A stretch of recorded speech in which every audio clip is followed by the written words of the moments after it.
अस्सलाम वालेकुम फ्रेंड्स, आप देख रहे हैं टैक्स दोस्ती रिपोर्टिंग वीडियोस। और what is tax Dosti? Tax Dosti is the easiest way to enter the tax net of Pakistan. और आज हम बात करेंगे एफबीआर ने बेसिकली ट्रेडर्स और शॉपकीपर्स के लिए स्पेशल प्रोसीजर रूल्स बनाए हैं, और उसके अलावा बिजनेस लाइसेंस, हर शख्स जो बिजनेस करता है उसके लाइसेंस लेने की बात करेंगे। लेकिन इम्पॉर्टेंट बात यह है कि एफबीआर जो है वो हर तरीके से कोशिश कर रहा है कि टैक्स पेयर को फैसिलिटेट किया जाए, और उसी चीज़ को यूज़ करते हुए हम टैक्स दोस्ती वीडियोस में आपको बताते हैं कि बेसिकली आप किस तरीके से टैक्स नेट में आके आप अपने बिजनेस है या सैलरीड है या कोई भी सोर्स ऑफ इनकम है उसको आप प्रोटेक्ट भी कर सकते हैं, अपने एसेट्स को भी प्रोटेक्ट कर सकते हैं। उसी सिलसिले में बेसिकली जो डेट है वो 9 अगस्त तक जो है ना वो टैक्स फाइलिंग की एक्सटेंड हो गई है। उसके अलावा जो है 9 अगस्त 2019 तक एक्सटेंड हो गई है टैक्स ईयर 2018 की। टैक्स ईयर 2019 जो अभी शुरू हुआ है, जो 30 जून 2019 को खत्म हुआ है, उसकी टैक्स फाइलिंग की डेट आज आप समझ सकते हैं कि शुरू हो गई है। और हम जो है केसेस ले रहे हैं आपकी टैक्स फाइलिंग के, चाहे नॉन रेजिडेंट है, बिजनेस के केसेस है। आज हम बात करते हैं और कोशिश हमारी ये होगी कि वीडियो शॉर्ट रहे ताकि सब लोग फॉलो कर सकें। तो अगर आप fbr.gov.pk पे आएंगे तो ये ड्राफ्ट रूल्स आए हैं। ड्राफ्ट का मतलब है इनमें कुछ चेंजेस होंगी, लेकिन इंपॉर्टेंट जो पॉइंट्स हैं वो मैं आपको एक्सप्लेन कर दूं। यहाँ जब आप क्लिक करेंगे तो एक यूजर फ्रेंडली पेज ओपन होगा। इसमें स्मॉल शॉपकीपर इंग्लिश में भी है, उर्दू में भी ये लॉ दिया हुआ है, इसी तरह ट्रेडर्स के लिए दिया है, और बिजनेस लाइसेंस का। अगर आप बेसिक बात आपने समझनी है कि ये जो है ना क्या है, तो आपने ये समझना है कि जब आप टैक्स लॉ में आप इनकम कमाते हैं और 4 लाख से ज्यादा हो जाती है आपकी साल की इनकम, तो बेसिकली आपको फिर अपना उस पर टैक्स भी पे करना है। उसके अलावा आपने जो है ना बुक कीपिंग करनी है, रिकॉर्ड रखना है। चाहे आप सैलरीड पर्सन है तो salary slip, bank statements, asset की डिटेल्स। बिजनेस पर्सन है तो sale, purchase, cash book, bank statements, उसके अलावा कुछ और डिटेल्स जो आपको आपके एक्सपेंसेस प्रूफ करने में हेल्प करती है। इसी तरह अगर आपकी प्रॉपर्टी आपने बेची है, उस पर गेन्स हुए तो उसकी टैक्सेशन, उसके डॉक्यूमेंट्स वगैरह। इसी तरह ट्रेडर्स में डिफरेंट किस्म के लोग आते हैं, चाहे होलसेलर है, मैन्युफैक्चरर ट्रेड।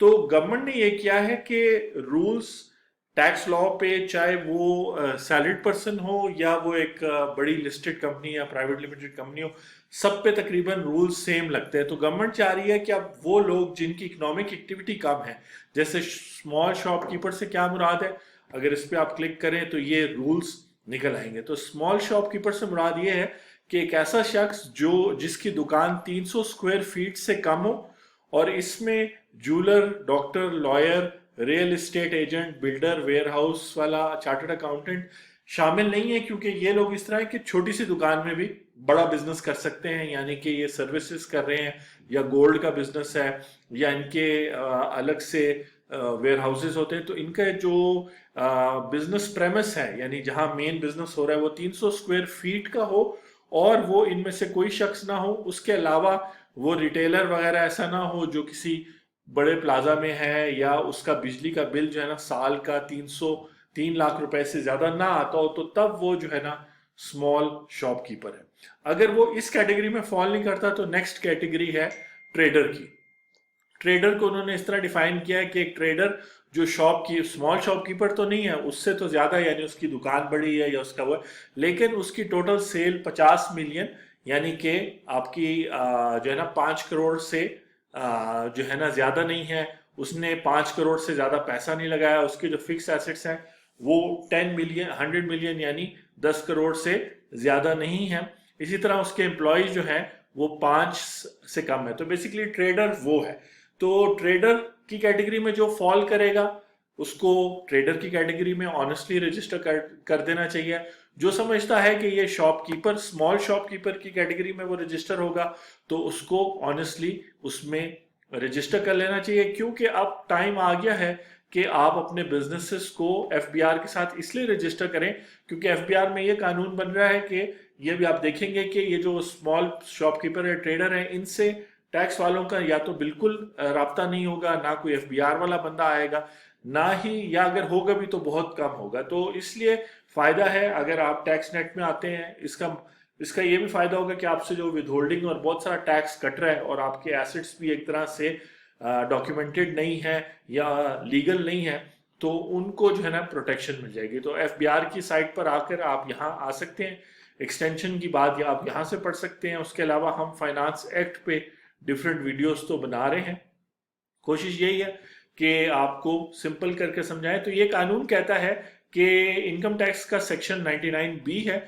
जिसके तहत ये पूरे पाकिस्तान पे ये कानून अप्लाई, यानी पाकिस्तान में कोई भी बिजनेस इंडिविजुअल जो इस वक्त हमें देख रहा है, चाहे वो सोल प्रोप्राइटर है, अकेली अपनी दुकान चलाता है, या भाइयों या पार्टनर्स के साथ मिलके करता है, या इवन अगर आपने प्राइवेट लिमिटेड कंपनी किसी वजह से बनाई हुई है लेकिन आपकी एक छोटी दुकान है और आप जो है ना इन रूल्स में आना चाहते हैं, तो आप फिर ट्रेडर्स के रूल में नहीं आएंगे। और फिर उसके बाद और भी रूल्स हैं इनकम टैक्स लॉ में जो प्राइवेट लिमिटेड पे और किस्म की कंपनीज पे, पब्लिक कंपनीज पे अप्लाई होती है, वो आप पे अप्लाई नहीं होगी। और आप पे जो टैक्स रेट होंगे वो सिंपल होगा, एक तरह से फिक्स टैक्स रेट आप पे होगा। वो कहता है जो टैक्स पे करना होगा प्रॉफिट्स और गेन पे, वो या तो आप जो है ना अपनी पूरी सेल डिक्लेयर करेंगे, और उसको कहते हैं टर्नओवर। जो पूरे साल में आपने बेचा है उसको टैक्स कानून में टर्नओवर कहते हैं, और उस पर 2% टैक्स आप दे देंगे। सपोज करें आपने पूरे साल में जो है ना 50 लाख की सेल की है, 50 लाख की सेल है, आप उस पर 2% कैलकुलेट कर लें। मैं कर लेता हूं जी, 50 लाख पे 2% बन जाता है तकरीबन 1 लाख रुपए बन गया। और जो है 50 लाख पे बिल्कुल 5 million multiplied by 0.02 is equal to 1 lakh, तो 1 लाख रुपए टैक्स बन गया। या फिर आप इस तरीके से कर सकते हैं कि अगर आपकी शॉप है कैटेगरी ए में, कैटेगरी ए क्या है, कैटेगरी ए का मतलब है कि अगर आपकी शॉप है और उसका पर स्क्वायर फीट जो है वो एफबीआर के, वो जो आपको याद होगा हमने भी बताया था कि वैल्यूएशन के मुताबिक 10,000 पर स्क्वायर फुट से ज्यादा की आपकी वैल्यूएशन आ रही है तो आप कैटेगरी ए में फॉल करते हैं। और आपकी जो दुकान है वो 150 स्क्वायर फीट से ज्यादा नहीं है, तो टैक्स ईयर 2019 में आपने 35,000 टैक्स देना है, या आपने, और फिर टैक्स ईयर 2020 जो इस वक्त शुरू हो गया है उसमें आपने 40,000 पूरा एक फिक्स टैक्स देना है। इसी तरह अगर आपकी जो है ना कैटेगरी ए में फॉल कर रही है और 150 स्क्वायर फीट से लेकर 300 स्क्वायर फीट तक आपकी शॉप है, तो फिर आपने 40,000 टैक्स ईयर 2019 जिसकी आजकल टैक्स फाइलिंग हम कर रहे हैं उसके देने हैं, और 50,000 रुपए आपने देने हैं अगले साल। यानी कि इसका आपकी सेल से कोई ताल्लुक नहीं होगा। मैं दोबारा रिपीट कर दूं कि टैक्स एक दफा आप इस रूल में फॉल कर गए, उसमें मशवरा यही होगा कि आप अपनी लॉजिक भी यूज करें, इसको भी पढ़ लें स्क्रीन पे, और आप कंसल्टेंट से भी मशवरा कर लें कि जी मैं इसमें से किसी कंडीशन में फॉल तो नहीं करता। तो फिर बेसिकली छोटे शहरों में या बड़े शहरों में भी अगर आपका बिल्कुल स्टार्टिंग बिजनेस है या छोटी शॉप है, तो आप जो है ना अपने टर्नओवर का 2% देंगे, या फिर आप इस टेबल के मुताबिक अपनी दुकान के साइज को देखते हुए और कैटेगरी को देखते हुए, कैटेगरी ये पहले दो, कैटेगरी ए का मतलब है कि आपकी दुकान ऐसी जगह पर है जो पर स्क्वायर फीट जिसकी वैल्यूएशन 10,000 से ज्यादा है, यानी कि किसी एक्सपेंसिव जगह में, मार्केट में ये है। अगर आपकी रूरल एरिया में है या कहीं और है तो वहां तो फिर ये नहीं होगा, फिर ये वाले रूल आप पे अप्लाई होंगे। अगर category A any other place other than category A, तो फिर आपके शॉप प्रेमिस है अगर 150 स्क्वायर फीट है तो 20,000 आपने टैक्स ईयर 2019 की है। यानी अगर आप फर्स्ट टाइम टैक्स फाइलर बन रहे हैं टैक्स ईयर 2019 में, तो आप 20,000 पे करके बन जाएंगे। उसके अलावा अगर आपसे कोई और टैक्स कटा है, ये भी हम आगे देखेंगे, तो वो शायद आप एडजस्ट ना कर सकें, बस ये अमाउंट आपका पे हो जाएगा, और अगले साल 25,000। और इसी तरह अगर थोड़ी बड़ी दुकान है तो 25,000 और 30,000। तो बेसिकली ये जो पहली दो कैटेगरीज हैं, आप समझे कि शहरों में जो मार्केट्स हैं उनके लिए ये है जहाँ पे साइज की बात है।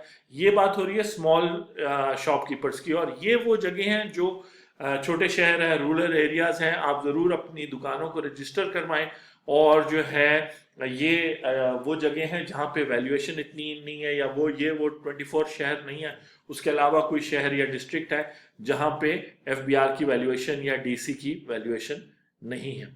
पेमेंट क्या करनी है? पेमेंट बेसिकली आपने क्या करना है, 2 इंस्टॉलमेंट्स में करनी है, एक 30 सितंबर को करना है और एक 31 दिसंबर को करना है। ये पैसे आप कर सकेंगे, और उसमें कुछ और बातें भी हैं। अच्छा जी, अब जनरल प्रोविजन क्या है कि आपके कोई ऑडिट नहीं होगा, ना ही कोई एग्जामिनेशन होगा, कोई बोर्ड आपको सेलेक्ट नहीं करेगा कि आपकी टैक्स रिटर्न जो भी हम देखेंगे वो उसमें आ गया। इसी तरह तकरीबन 10 मिनट हो गए, मैं कोशिश होगी इसको वाइंड अप करूं। इसी तरह शॉपकीपर फॉर्म ए भरेगा और जो सीपीआर है वो चालान भरेगा, ठीक है। इसी तरह फायदे हैं इसके अंदर कि आप फॉलो करें और जो है ना ईमानदारी से करें। ये है जी टैक्स रिटर्न फॉर्म ए, आपको भरना होगा, टैक्स ईयर लिखा है। अब अपना नाम, CNIC, एड्रेस लिखेंगे, 100 square feet, 200 square, 300 square feet, जितना भी है यहाँ लिखेंगे। यहाँ अपना टर्नओवर लिखेंगे कि कितना है, और यहाँ उसके ऊपर टैक्स लिखेंगे। और बाकी जो है ना ये वही चीजें हैं कि 35,000 अगर आप कैटेगरी ए में है, इसमें से जौन सा भी वो होगा ज्यादा अमाउंट आपने वो टैक्स देना होगा। यहाँ पर आप अपना नाम लिखेंगे, सिग्नेचर करेंगे और ये फॉर्म दाखिल हो जाएगा। वो 2020 के लिए सेम फॉर्म वही है, यानी ये कोई और फॉर्म नहीं है, ये सिर्फ टैक्स ईयर 2020 के लिए है और वो जो है टैक्स ईयर 2000। तो आई होप कि ये बहुत ज्यादा इंकरेजमेंट होगी स्मॉल शॉपकीपर्स के लिए, जो वाकई में FBR से और इवन लॉयर्स से और अकाउंटेंट से भी डरते थे कि कैसे होगा। तो उनके बच्चे अगर BCom MBA वगैरह कर रहे हैं तो उनके बच्चे ही ये रूल्स पढ़ के, ये वीडियो देख के उनको फॉलो कर सकते हैं। अब ट्रेडर कौन है? ट्रेडर वो शख्स है जिसकी दुकान भी बड़ी है और उसका कारोबार भी ज्यादा है, यानी वो 50 लाख वो नहीं है, वो तकरीबन 5 करोड़ तक का कारोबार कर रहा है। आप होलसेलर हो सकते हैं, मैन्युफैक्चरर हो सकते हैं। आप जो है आपने सरमाया लगाया हुआ है 5 करोड़ का, फिक्स्ड एसेट है और आपके एम्प्लॉय 5 से ज्यादा नहीं है। इसकी वजह यह कि ये जो मैनुअल काम है, आपने कोई छोटी फैक्ट्री लगाई हुई है, स्मॉल इंडस्ट्री है, उसमें सेल्स टैक्स भी नहीं अप्लाई एक तरह से होगा। उसका बस आपको ख्याल रखना होगा, क्योंकि अगर टर्नओवर आपका मेरा ख्याल है कि 5 मिलियन से ज्यादा हो या 3 मिलियन से, तो फिर सेल्स टैक्स आप पे लगता है, वो आपने बस देख लेना है। बाकी आपको थोड़ा काउंटिंग क्या रखनी है, आपको सिर्फ बिजनेस के खर्चे रखने हैं और आपने कैश बुक और बैंक बुक मेंटेन करनी है, ठीक है, और स्टॉक का हिसाब है। फिर आपने क्या भरना है, जितने ऑनलाइन आपने, ये ट्रेडर्स की बात हो रही है, ऑनलाइन भरेंगे, ठीक है जी। और ऑनलाइन भरने के बाद इसमें एक सेंट्रल FBR का डिपार्टमेंट होगा, जो टैक्स दफ्तर आपके नजदीक होगा, वो आपके साथ डील नहीं करेगा, ये जो सेंट्रल डिपार्टमेंट होगा। बाकी आप पेमेंट करेंगे, आपकी कैलकुलेशन होगी उसी तरह जिस तरह कैलकुलेट होती है टैक्स, और एग्जामिनेशन होगी सिर्फ इस हद तक कि आपने ये सारी चीजें एक्सक्यूज मी सही तौर पे की हैं कि नहीं। और अगर कोई प्रॉब्लम आ जाए तो बिजनेस आपकी एसोसिएशन के लोगों के साथ मिलके काम किया जा सकता है। आप विद होल्डिंग एजेंट नहीं बनेंगे, वो ट्रेडर्स चाहे मैन्युफैक्चरर्स हैं वो है। इसी तरह बुक्स ऑफ अकाउंट में मैंने कहा कैश बुक और बैंक बुक सिर्फ मेंटेन करनी है। एडवांस टैक्स अगर आप देना चाहते हैं, 50 मिलियन अगर आपकी सेल है तो आप दे सकते हैं। और फॉर्म बड़ा सिंपल होगा, इसके अंदर उन्होंने चीजें बताई। ये फॉर्म है, इसमें tax year, due date, address वगैरह आएगी। आप अपने इनकम लिखेंगे और खर्चे लिखेंगे, स्टॉक लिखेंगे, कितना प्रॉफिट है, मिनिमम टैक्स लिखेंगे। टैक्स का कानून अप्लाई तो होगा, ये टैक्स ईयर 2019 के लिए होगा, ठीक है जी। इसी तरह हर एक बिजनेस के लिए जरूरी है कि वो अपने आप को FBR के साथ रजिस्टर करे आयरस पे ऑनलाइन, और उसको ये फॉर्म भरना पड़ेगा, name, father name, mobile number, यहाँ बताना होगा, sole proprietor, association of person. ये जो कैटेगरी है भरते हुए आप किसी से मशवरा जरूर कर लें कि आया आप मैन्युफैक्चरर हैं, होलसेलर, इसी पर बेसिकली यही जो कैटेगरीज आ रही हैं। और आखिर में बिजनेस अगर यहीं से आपके इनकम टैक्स, सेल्स टैक्स और सर्विस टैक्स किया तयन होता है। तो ये टेक्निकल चीज है, ये मशवरा करके जरूर पूछें। यहाँ लिखा हुआ है कि इसको डिस्प्ले करना पड़ेगा, इस लाइसेंस को, और सिर्फ लाइसेंस लेने की वजह से कोई शख्स ऑटोमेटिकली टैक्स देने का पाबंद नहीं होगा। तो मैं हूं आपका टैक्स दोस्त और टैक्स होस्ट एंथनी विलियम्स। आप देख रहे हैं टैक्स दोस्ती रिपोर्टिंग वीडियोस। हमारी वेबसाइट taxdosti.com पर आपको ये ब्लॉग की सूरत में ये वीडियोस मिलती हैं और कुछ सीखने का मटेरियल भी है। हमारा यूट्यूब चैनल है, फेसबुक पेज है, आप हमें कॉल कर सकते हैं, व्हाट्सएप नंबर पे वॉइस मैसेज छोड़ सकते हैं। हम इसकी कंसल्टिंग स्टार्ट करें और हम इस तरह कर रहे हैं कि आप हमसे 1 घंटे की, लाहौर में मेरे से एंथनी और इस्लामाबाद में तनवीर से 1 घंटे की कंसल्टिंग लेंगे। आप एग्जैक्ट फैक्ट्स बताएंगे, हम बताएंगे कि इसमें आप स्मॉल शॉपकीपर में फॉल कर रहे हैं कि ट्रेडर में फॉल कर रहे हैं, और बिजनेस लाइसेंस कैसे लेना है और कवानीन कैसे आप पे अप्लाई होंगे। लेकिन रूल्स बड़े सिंपल हो गए। मैं आपको इनकरेज करूंगा कि आप रजिस्टर हो, अपना मिनिमम टैक्स पे करें और बिल्कुल रिलैक्स हो जाएं। Thank you very much.